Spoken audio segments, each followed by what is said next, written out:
விவகாரத்தில் இன்று உச்சநீதிமன்றம் வழங்கியிருக்கக்கூடிய உத்தரவு குறித்து பல்வேறு கருத்துக்களை பகிர்ந்து கொள்வதற்காக கீழ்பவானி விவசாய சங்க தலைவர் திரு நல்லசாமி நம்முடன் இணைப்பில் காத்திருக்கிறார். அவரிடம் பேசலாம். திரு நல்லசாமி, வணக்கம். உச்சநீதிமன்றம் இந்த காவிரி விவகாரத்துல இன்று ஒரு முக்கிய தீர்ப்பை உத்தரவை வெளியிட்டிருக்கிறாங்க. தமிழகத்திற்கு கர்நாடகம் 1.35 TMC தண்ணீர் திறந்துவிட வேண்டும் அப்படின்னு சொல்லியிருக்காங்க. இது பற்றி உங்களுடைய பார்வை என்ன? இல்ல, இது வரவேற்கத்தக்கது.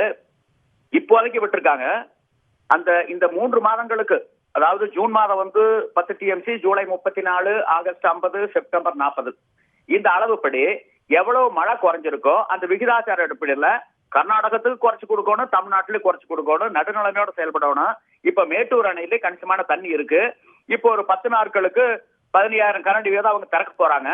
இந்த தண்ணீரையும் மேட்டூர் அணையில் இருக்கக்கூடிய தண்ணீரையும் சேர்த்து இப்போதைக்கு உடனடியாக தண்ணீர் திறந்தால் மட்டுமே டெல்டா மாவட்டங்கள்ல சம்பா சாகுபடி செய்ய முடியும்.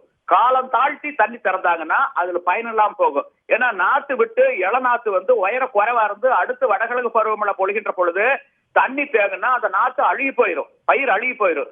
ஆகவே தமிழ்நாடு அரசு உடனடியாக திறப்பதற்கு உண்டான அரசு ஆணையை பிறப்பிக்க வேண்டும். அப்பதான் உரிய காலத்துல நடவு நட்டு அது அறுவடை செய்ய முடியும். இல்லாமனா பயிர் மழை காலத்துல அழுகி போயிடும். ஆகவே தமிழ்நாடு அரசு விரைந்து செயல்பட வேண்டும்.